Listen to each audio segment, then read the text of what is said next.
வரகி பக்தர்கள் அனைவருக்கும் வணக்கம். இது நம்ம ஆதி வரகி யூடியூப் சேனல். வரகி அணையோட அருள் பரிபூரணமா எல்லாருக்குமே கிடைக்கணும்னு மனசார பிரார்த்தனை செஞ்சுக்கிட்டு நாம இந்த பதிவை ஆரம்பிக்கலாம்.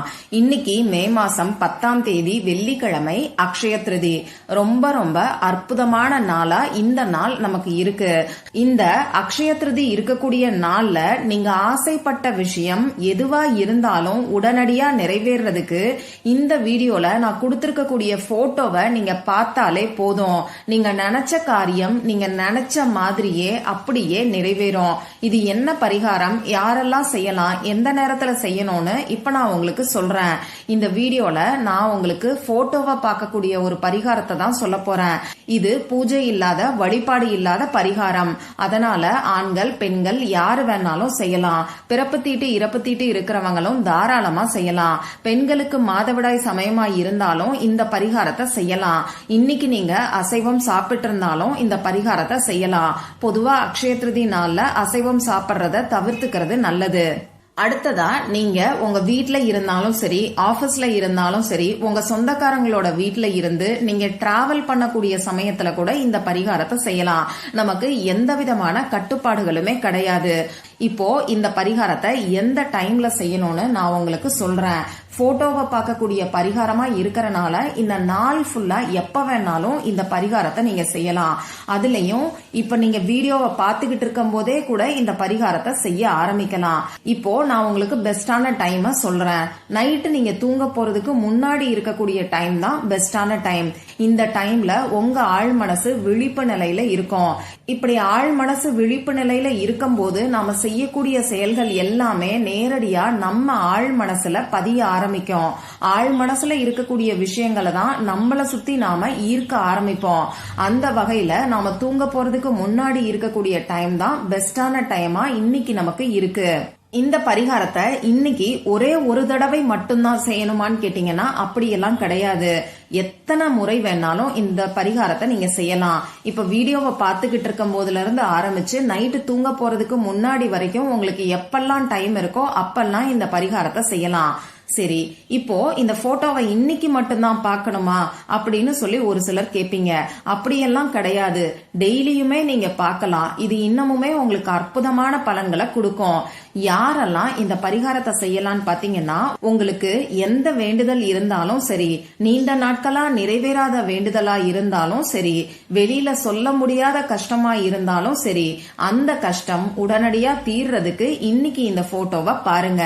ஆனா இதுல நீங்க கவனிக்க வேண்டிய முக்கியமான விஷயம் என்னன்னு பாத்தீங்கன்னா, நீங்க எதிர்மறையான எண்ணங்களை, அதாவது உங்க கஷ்டங்களை சொல்லி இந்த படத்தை பார்க்க வேண்டாம். அந்த கஷ்டங்களுக்கான தீர்வு என்னவோ அதை மட்டும் உங்க மனசுக்குள்ள நிலைநிறுத்திக்கிட்டு இந்த படத்தை நீங்க பாருங்க. உதாரணத்துக்கு சொல்லணும்னா, கடன் பிரச்சனை இருக்கிறவங்களும், அடகு வச்ச நகையை மீட்கணும்னு நினைக்கிறவங்களும், பணவரவு அதிகரிச்சுட்டதா உங்க மனசுக்குள்ள நினைச்சுக்கிட்டு இந்த படத்தை பாருங்க. நோய்கள் இருக்கிறவங்க உடல் ஆரோக்கியமா இருக்கிறதா நினைச்சுக்கிட்டு இந்த படத்தை பாருங்க. அடுத்ததா, கணவர் குடிப்பழக்கத்திலிருந்து விடுபடணும்னு சொல்லி ஒரு சிலர் கேக்குறீங்க. இப்படி இருக்கிறவங்க உங்களுடைய கணவர் நல்ல பழக்க வழக்கத்தோட உங்க கூட ஒற்றுமையா இருக்கிற மாதிரி உங்க மனசுக்குள்ள நினைச்சுக்கிட்டு இந்த படத்தை நீங்க பாருங்க. அதே மாதிரி இந்த பரிகாரத்தை நீங்க உங்களுக்காகவும் செய்யலாம், உங்க ஃபேமிலி மெம்பர்ஸ்க்காகவும் செய்யலாம். இப்ப நான் உங்களுக்கு ஒரு படத்தோட சேர்த்து ஒரு வார்த்தையையும் சொல்ல போறேன். அந்த படத்தை பார்த்ததுக்கு அப்புறமா இப்ப நான் சொல்ல போற வார்த்தைய நீங்க எழுதுனீங்கன்னா அது இன்னமுமே அற்புதமான பலன்களை உங்களுக்கு கொடுக்கும். இந்த வார்த்தையை எழுதுறதுக்கு நமக்கு ஒயிட் பேப்பர் தேவைப்படும். கோடு போடாத பேப்பர், கோடு போட்ட பேப்பர், இப்படி எதை வேணாலும் நீங்க யூஸ் பண்ணிக்கலாம். இதுல எழுதுறதுக்கு பேனா, sketch pen, marker, glitter pen, இதுல ஏதாவது ஒண்ணு நமக்கு தேவைப்படும். நீங்க ரெட் கலர்ல இங்கு வரக்கூடிய பேனாவை இந்த பரிகாரத்துக்கு யூஸ் பண்ணிக்கோங்க. ரெட் கலர் இல்லைன்னா மட்டும் கிரீன் கலர்ல இங்கு வரக்கூடிய பேனா, அப்படி இல்லைன்னா ப்ளூ கலர்ல இங்கு வரக்கூடிய பேனாவை இந்த பரிகாரத்துக்கு பயன்படுத்திக்கோங்க. இப்போ தேவையான தகவல்கள் எல்லாத்தையும் நான் சொல்லிட்டேன். அந்த படம் என்னங்கிறது இப்போ உங்களுக்கு ஸ்கிரீன்ல தெரியும். காமதேனுவும் கற்பக விருட்சமும் இருக்கக்கூடிய படத்தை தான் இப்ப நான் உங்களுக்கு கொடுத்திருக்கேன்.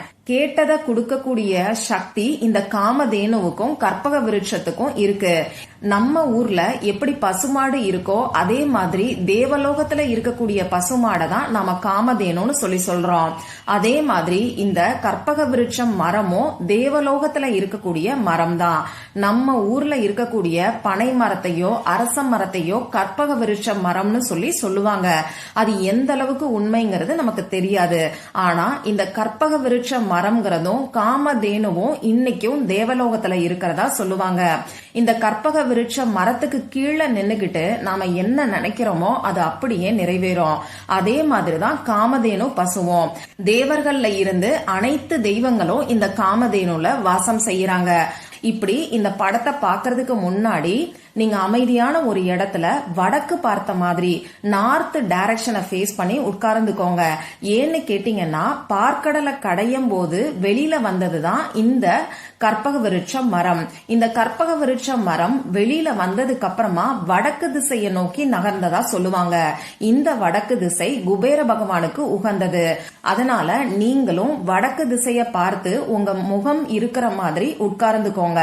இப்படி உட்கார்ந்ததுக்கு அப்புறமா உங்க குலதெய்வத்துக்கிட்டையும் மகாலட்சுமி தாயார்கிட்டையும் உங்களுடைய வேண்டுதல் என்னவோ அதை சொல்லி பிரார்த்தனை செஞ்சுக்கோங்க. கஷ்டத்தை சொல்லி பிரார்த்தனை செய்ய வேண்டாம். அதுக்கப்புறமா உங்க வேண்டுதல் நிறைவேறிட்ட மாதிரி நினைச்சுக்கிட்டு இந்த படத்தை நீங்க 5 நிமிஷம் பாருங்க. இப்படி 5 நிமிஷம் பார்த்ததுக்கு அப்புறமா இப்ப நான் சொல்ல போற வார்த்தையை எழுதுங்க. நீங்க எழுத வேண்டிய அந்த வார்த்தை என்னன்னு பாத்தீங்கன்னா கற்பக விருட்சம். இந்த கற்பக விருட்சம்ங்கிறது ஒரு ஸ்விட்ச் வேர்டு. இதை நீங்க இங்கிலீஷ்லயும் எழுதலாம், தமிழ்லயும் எழுதலாம். எத்தனை முறை எழுதணும்னு பாத்தீங்கன்னா 33 முறை 33 டைம்ஸ் எழுதணும். இப்படி எழுதினதுக்கு அப்புறமா இந்த பேப்பரை பத்திரமா ஏதாவது ஒரு இடத்துல நீங்க வச்சுக்கலாம். மந்திரங்கள் எழுதுறதுக்கு ஏதாவது நோட் புக் வச்சிருந்தீங்கன்னா அதுல கூட நீங்க கற்பக விருட்சம்ங்கிற வார்த்தைய 33 முறை எழுதி வைக்கலாம். அப்படி இல்லைன்னா லா ஆஃப் அட்ராக்ஷனுக்கு ஏதாவது நோட் புக் வச்சிருந்தீங்கன்னா கூட அதுலயும் இந்த கற்பக விருட்சம்ங்கிற வார்த்தைய நீங்க தாராளமா எழுதலாம். இந்த கற்பக விருட்சம்ங்கிற வார்த்தை எழுதி வச்சிருக்கக்கூடிய பேப்பரையும் பத்திரமா எப்பயுமே நீங்க வச்சுக்கோங்க. இந்த பேப்பர் தானா டேமேஜ் ஆயிருச்சுன்னா மட்டும் ஓடுகின்ற நீர்நிலைகள்ல தூக்கி போட்டுருங்க. அப்படி இல்லைன்னா இந்த பேப்பரை எரிச்சிட்டு சாம்பலை உங்க வீட்டுக்கு வெளியில வந்து நீங்க ஊதி விட்டுருங்க. இவ்வளவுதான் நீங்க செய்ய வேண்டியது. செலவே இல்லாத பரிகாரங்களை தான் நம்ம சேனல்ல தொடர்ந்து நான் உங்களுக்கு கொடுத்துக்கிட்டு இருக்கேன். அந்த வகையில இந்த அக்ஷய திருதி இருக்கக்கூடிய நாள்ல நீங்க நினைச்ச காரியம் உடனடியா நிறைவேறதுக்கு இப்ப நான் கொடுத்திருக்கக்கூடிய கற்பக விருட்ச படத்தை நம்பிக்கையோட பாருங்க. கூடுதலா கற்பக விருட்சம்ங்கிற ஸ்விட்ச் வேர்டையும் இப்ப நான் சொன்ன மாதிரி எழுதி பாருங்க. நிச்சயமா உங்க வேண்டுதல் உடனடியா நிறைவேறும். ஒரு சிலருக்கு இன்ஸ்டன்டா ரிசல்ட் கிடைக்கும். இன்னும் ஒரு சிலருக்கு கொஞ்சம் தாமதமானாலும் கட்டாயமா எல்லாருக்குமே கை மேல பலன் கிடைக்கும். அதனால நம்பிக்கையோட ட்ரை பண்ணி பார்த்துட்டு மறக்காம எனக்கு ரிசல்ட்டை ஷேர் பண்ணுங்க. இந்த பதிவுல உங்களுக்கு ஏதாவது சந்தேகம் இருந்துச்சுன்னா எனக்கு கமெண்ட் பாக்ஸ்ல கேளுங்க. அதை நான் உங்களுக்கு உடனே தெளிவுபடுத்துறேன். இந்த பதிவு உங்களுக்கு பிடிச்சிருந்தா லைக் பண்ணிட்டு உங்க ஃப்ரெண்ட்ஸ் அண்ட் ஃபேமிலி கூட ஷேர் பண்ணுங்க. இந்த மாதிரி அந்தந்த நாளுக்கும் நேரத்துக்கும் திதிக்கும் உரிய வழிபாடுகளையும் பரிகாரங்களையும் நீங்க மிஸ் பண்ணாம தெரிஞ்சுக்கிறதுக்கு நம்ம சேனலை மறக்காம சப்ஸ்கிரைப் பண்ணிட்டு பக்கத்துல இருக்கக்கூடிய பெல் ஐகானையும் பிரஸ் பண்ணிக்கோங்க. மற்றும் ஒரு பயனுள்ள பதிவுல நாம சந்திக்கலாம். நன்றி.